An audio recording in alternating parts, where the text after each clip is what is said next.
निशा आयु को ढूंढते हुए बाहर आती है और तभी उसकी नज़र एक बेंच पर पड़ती है जहाँ इस वक्त कोई बैठा हुआ था। उस जगह पर अभी अंधेरा था, तो इसी वजह से निशा को उस इंसान का भेस दिखाई नहीं दे रहा था। पर क्यों तो उसे लग रहा था कि हो न हो ये आई हुई होगा। तभी निशा उस तरफ जाती है और जब वो थोड़ा करीब आती है, उसका शक यकीन में बदल जाता है। वो इंसान कोई और नहीं पर आई हुई था। इस वक्त आयु साइलेंटली रो रहा था और उसे ऐसे देखकर निशा का दिल भी दुखने लगता है। तभी निशा अपनी थोड़ी हिम्मत जुटाते हुए आयु से कहती है, आयु सर। निशा की आवाज़ सुनते ही आयु झट से अपने आंसुओं को पोंछ लेता है और फिर वह निशा की तरफ बिना देखे अपनी रूड आवाज़ में उससे पूछता है, तुम यहाँ क्या कर रही हो? जाओ यहाँ से। आयु की रूड आवाज़ की वजह से निशा की आंखें भर आती हैं, पर वो अपने इमोशंस को काबू में रखते हुए अपनी थोड़ी सी डरी सी आवाज़ में आयु से कहती हूँ, प्लीज़ सर अंदर चलिए, और अगर आप अंदर नहीं जाएंगे तो ठीक है, मैंने भी आपके साथ यहीं बैठती हूँ। निशा की बात सुनकर आयु को बहुत गुस्सा आता है। तभी वो निशा को अपनी तेज नज़रों से घूरते हुए कहता है, तुम होती कौन हो मुझ पर अपना हुक्म चलाने वाली? हाँ, get on think stay right in your mind Nisha that you are just a student for me, nothing else and don't need your help. Ayu की ये बातें सुनकर निशा को हर्ट होता है, पर तभी वो अपनी फीलिंग्स को अपने अंदर ही दबा कर रखती है। निशा अपना सिर नीचे झुकाते हुए आयु से कहती है, मुझे पता है सर कि मैं आपकी कुछ नहीं लगती और मेरा आपके ऊपर कोई भी हक नहीं है, बट सर अंदर युवराज सर को आपकी ज़रूरत है। वो अंदर से पूरी तरह से टूट चुके हैं और ये हम सब महसूस कर सकते हैं। आप यहाँ बैठकर रो तो सकते हैं, पर वो तो रो भी नहीं सकते। आई एम सॉरी शायद मुझे ये नहीं कहना चाहिए, पर आप सेल्फिश नहीं बन सकते। युवराज सर को आपकी ज़रूरत है, तो प्लीज़ किसी के लिए ना सही तो बस अपने बड़े भाई के लिए अंदर चलिए। वो जितना आपके लिए मायने रखती है उतना ही वो युवराज सर के लिए भी मायने रखती है। मुझे बस आपको यही बताना, आगे आपकी मर्जी सर। इतना कहकर निशा वापस जाने के लिए मुड़ती है। तभी आयु उससे कहता है, निशा।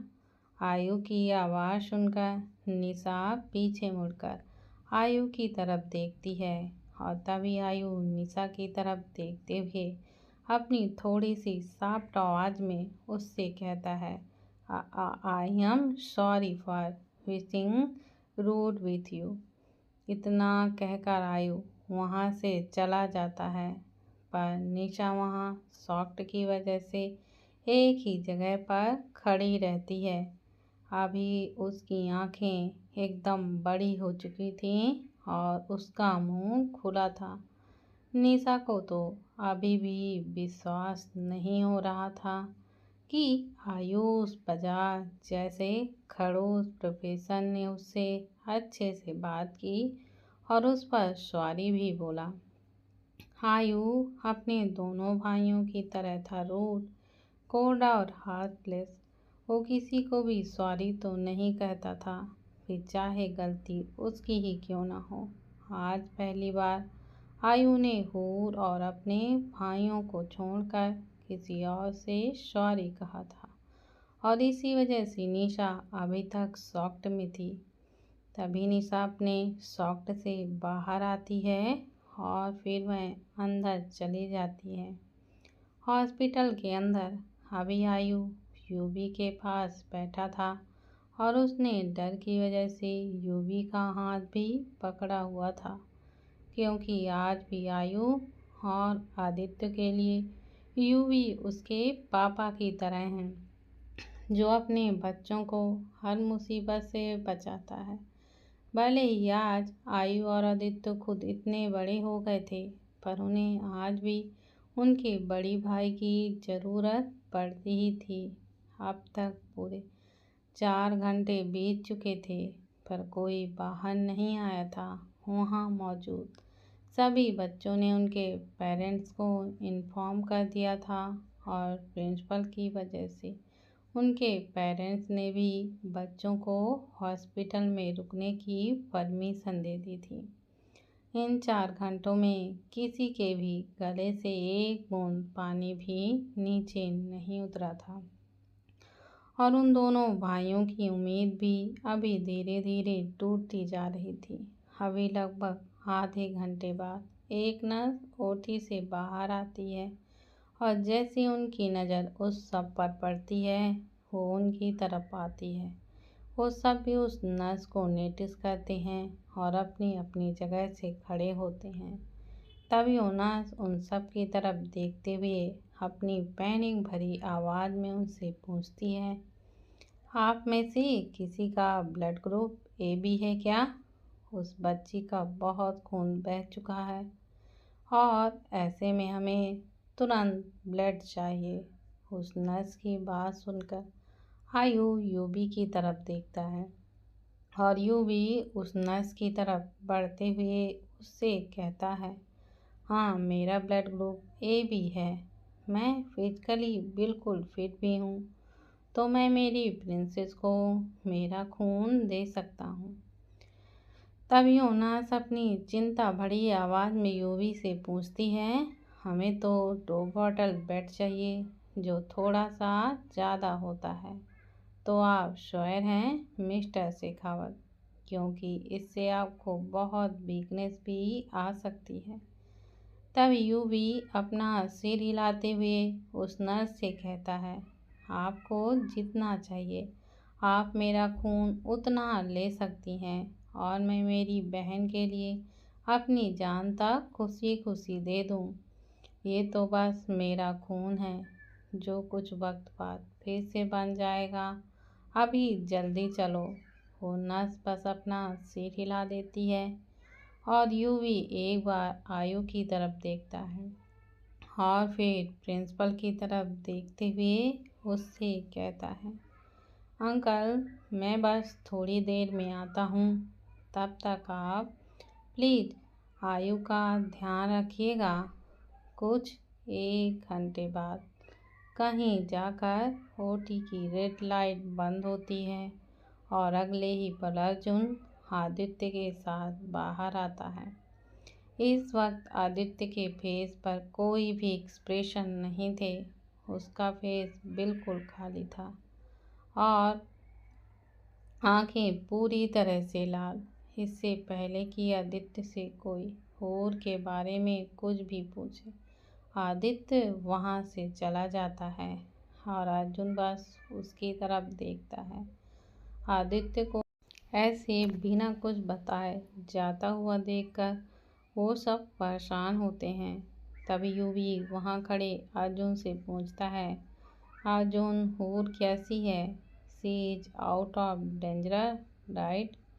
यूवी का सवाल सुनकर अर्जुन उनकी तरफ देखता है और अपनी लंबी सांसें लेते हुए उनसे कहता है, नहीं भाई, हूर अभी भी खतरे में है। आपको तो पता ही होगा कि उसे पहले भी हैवी ड्रग्स डोजेज दिए गए थे, जिसकी वजह से उसने अपनी मेमोरी खो दी थी।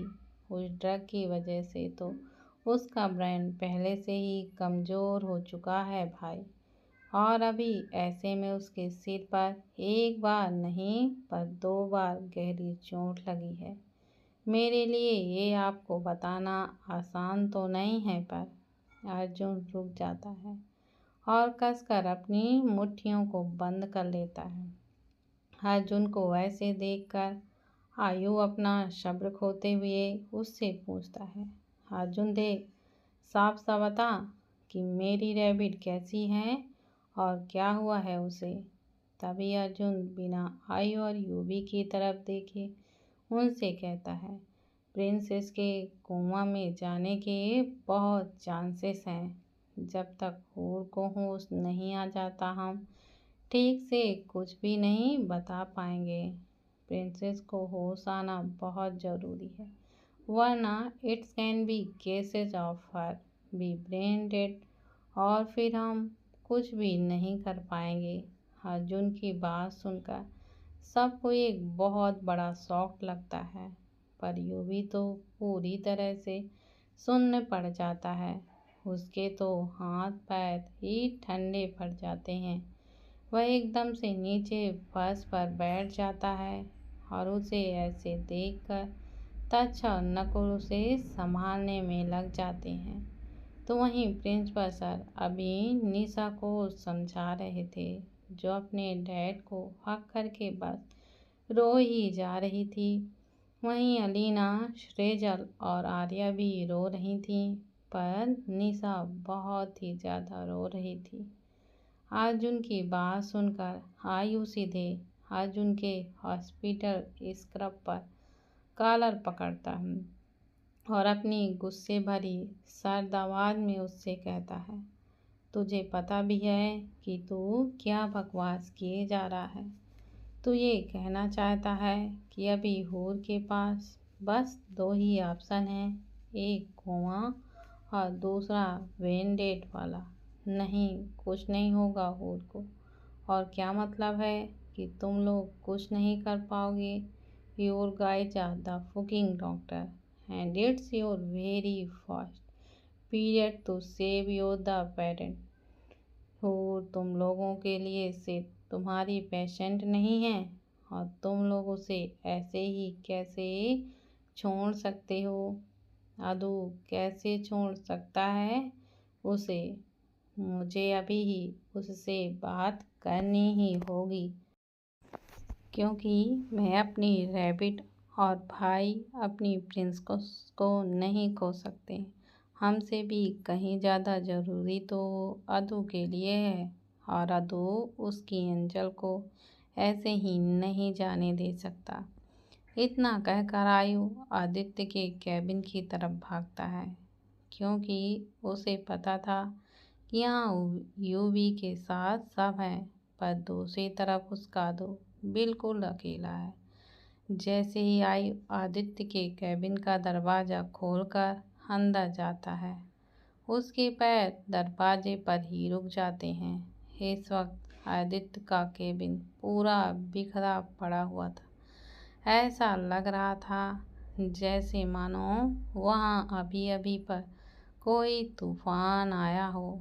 आयु अपनी नज़र उस केबिन पे दौड़ाता है, पर उसे आदित्य वहाँ नहीं दिखता। आयु बहुत संभल कर उस केबिन से होते हुए आदित्य के रूम में जाता है। जब वो रूम में एंटर होता है, तभी उसके आगे दिल दुखाने वाला नज़ारा होता है। आदित्य अभी उस रूम के कोने में बैठा रो रहा था और उसके हाथ से खून निकल रहा था। आदित्य को ऐसे हर्ट देखकर आयु की आधी जान निकल जाती है और वह आदित्य के पास जाकर तुरंत उसे हक कर लेता है।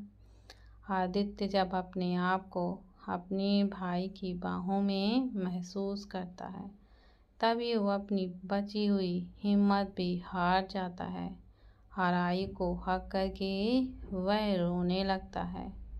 तभी आदित्य रोते हुए आयु से कहता है, भाई मेरी हूर वो बिल्कुल भी ठीक नहीं है और भगवान ना करे अगर उसे कुछ हो गया तो मैं क्या करूँगा और कैसे ज़िंदा रहूँगा। मैं मेरी हूर के बिना नहीं रह सकता भाई। तभी आयु आदित्य की तरफ देखते हुए उससे कहता है, अदू मेरी बात सुन बच्चे, हमारी हूर को कुछ नहीं होगा और उसके साथ हम सब हैं। तू है ना? तो प्लीज उम्मीद मत छोड़ अदू। देख, तेरी उम्मीद और कोशिश से ही हमारी उम्मीद और हूर की जिंदगी जुड़ी हुई है। ऐसे में अगर तूने उम्मीद छोड़ दी तो सब कुछ बिखर जाएगा दो, और हम हमारी हूर को खो देंगे। तो अपनी एंजल, अपनी वाइफ को खो देगा। प्लीज ऐसा कुछ भी मत होने से पहले संभाल ले खुद को। हम फिर से उस दर्द को नहीं सह पाएंगे। आदित्य बिना एक शब्द कहे बस आयु की बात सुनता है। तभी आयु वहाँ से उठता है और रूम में मौजूद फर्स्ट एंड बॉक्स लेकर आदित्य के पास बैठ जाता है। तभी आयु आदित्य के हाथ में लगी एक बड़ी सी कट को साफ करते हुए आदित्य से कहता है, तुझे पता है भाई की हालत बहुत बुरी है। मैं तो गुस्सा करके या फिर रोकर अपनी फीलिंग को बाहर तो निकाल सकता हूँ, पर वो बेचारे तो बिल्कुल चुप हैं और अंदर ही अंदर मर रहे हैं अदू। और तुझे भी पता है ये भाई के लिए, उनकी हेल्थ के लिए बिल्कुल भी ठीक नहीं है।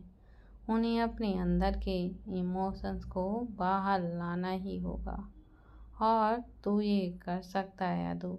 हमारी बच्ची की जान पहले से ही दांव पर लगी है। ऐसे में अगर भाई को कुछ हो गया तो मैं बर्दाश्त नहीं कर पाऊंगा। यूवी भाई सिर्फ मेरे भाई ही नहीं, मेरी दुनिया है। अगर वो नहीं होते ना तो शायद आज मैं यहाँ नहीं होता। अगर हूर मेरा हार्ट है तो भाई मेरी हार्ट बीट है, और मैं उन दोनों में से किसी को भी नहीं खो सकता। अब तक आयु ने आदित्य के हाथ को ड्रेसिंग कर दी थी। तभी आयु आदित्य की आंखों से बहते आंसुओं को पोंछते हुए उससे कहता है, जितने वो दोनों मेरे लिए इम्पोर्टेंट हैं उतना तू भी है।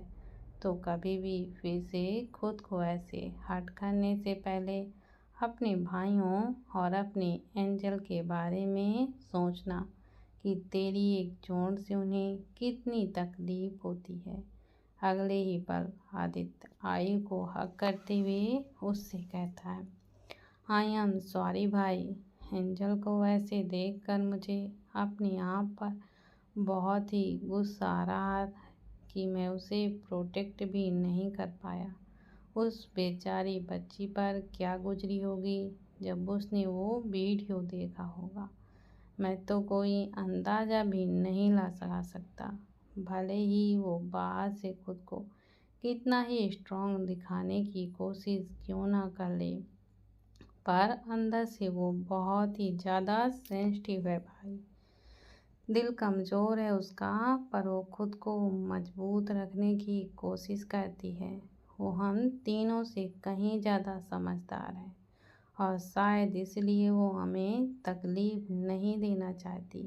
देखो ना भाई, उस वक्त मेरी जान किस हालत में पड़ी है, और मैं कुछ भी नहीं कर पा रहा। I am such A loser भाई। तभी आयु आदित्य का हाथ पकड़कर उसको समझाते हुए उससे कहता है, तू लूजर नहीं है अदू, और खुद को ऐसे ब्लेम करना बंद कर। अभी चल, हम चलकर भाई को देखते हैं। इस वक्त उन्हें हमारी सबसे ज़्यादा ज़रूरत है।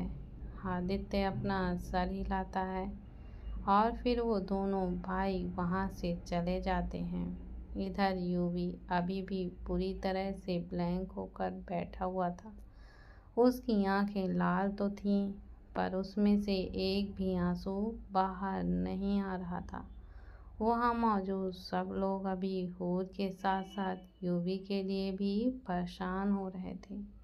उन लोगों ने कभी भी यूवी को ऐसे नहीं देखा था। हाँ, वो बहुत ही स्ट्रिक्ट और रूड था, पर इस वक्त वो पूरी तरह से टूट चुका था, और उसे ऐसे देख उन्हें बहुत ही ज़्यादा चिंता हो रही थी। आयु और आदित्य आते हैं, और जैसे ही उनकी नज़र आदित्य के हाथ पर पड़ती है। उनकी आंखें बड़ी की बड़ी हो जाती हैं। तभी आयु यूवी से लेफ्ट साइड तो आदित्य यूवी के राइट साइड बैठ जाता है। यूवी को ऐसे देखकर उन दोनों की आंखों में आंसू आते हैं। तभी आदित्य धीरे से यूवी का हाथ पकड़ता है। पर जैसे ही आदित्य यूवी को टच करता है, उसकी आंखें डर की वजह से बड़ी हो जाती हैं। आदित्य थोड़ी हिम्मत करते हुए अपनी ब्रोकन वॉइस में यूवी से कहता है, भाई। आदित्य की आवाज़ सुनते ही यूवी आदित्य की तरफ देखता है और तभी उसकी नज़र आदित्य के हाथ पर पड़ती है। आदित्य के चोट देखते ही यूवी अपने प्रोटेक्टिव और फादरली मोड में आते हुए उससे कहता है, अदु, तुझे तो चोट कैसे लगी? तूने खुद को चोट पहुंचाई? यूवी के सवाल सुनकर आदित्य एक उदासी भरी सी स्माइल के साथ उससे कहता है, आप कभी हमारी चिंता करना नहीं छोड़ेंगे ना भाई। इस वक्त आपको अच्छा खासा फीवर है और यहाँ आपको मेरी छोटी सी चोट की चिंता लगी हुई है। कैसे कर लेते हो आप ये सब भाई? आप अपने आप से पहले हमें कैसे रख सकते हो? और आपको अपने तकलीफ, अपनी खुशी से कोई भी लेना देना नहीं होता। आप तो सबसे पहले हमारी ही खुशी को देखते हो, हमारी तकलीफ़ों को कम करने की कोशिश करते हो। मैंने और आयु भाई ने पिछले जन्म में ऐसा कौन सा नेक काम कर दिया जो भगवान ने इस जन्म में आपको हमारे लिए भेजा? अगर कोई मुझे आपके बदले पूरी दुनिया भी दे देना तो भी मैं आपको छोड़ने की गलती नहीं करूँगा। आप आयु भाई और मेरी जान और मेरी लाइफ को जिनके बिना मैं नहीं रह सकता। आई लव यू भाई and thank you for being with me. तभी आदित्य यूवी को हक करता है और आयु भी दूसरी तरफ से यूवी और आदित्य को हक करते हुए यूवी से कहता है, I also love you so much भाई। यूवी बस उन दोनों को अपने सीने से लगाते हुए उनके माथे पर किस करता है।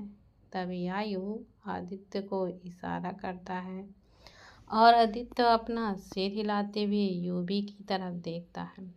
तभी आदित्य यूवी का हाथ पकड़ते हुए उनसे कहता है, भाई, आपकी लिटिल प्रिंसेस ना बहुत स्ट्रांग है। क्या हुआ अगर वो इस वक्त क्रिटिकल कंडीशन में है, पर उसके साथ हम सब हैं और हमारे प्रेयर्स भी तो हैं।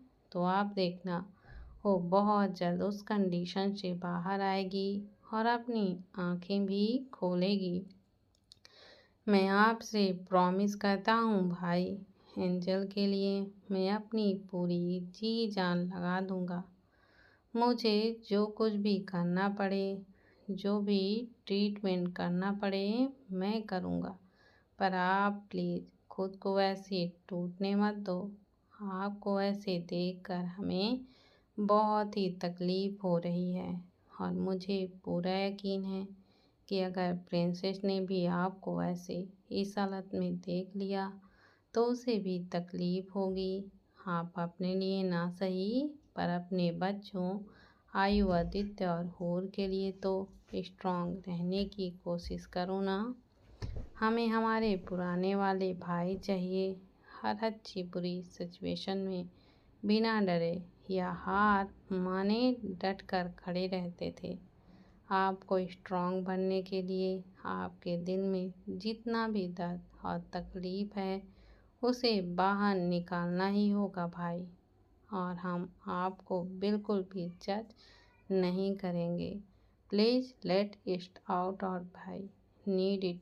आदित्य की बात सुनकर यूवी आदित्य को हाथ को थोड़ा सा टाइट पकड़ता है और अगले ही पल वो आदित्य को हक करके रोने लगता है। कॉलेज वीडियो वायरल होने वाले इरादे से लेकर अब तक का जितना भी दर्द उसने अपने दिल पर दबा कर रखा हुआ था, योगी उस दर्द को अपने आंसुओं के जरिए बाहर निकालता है।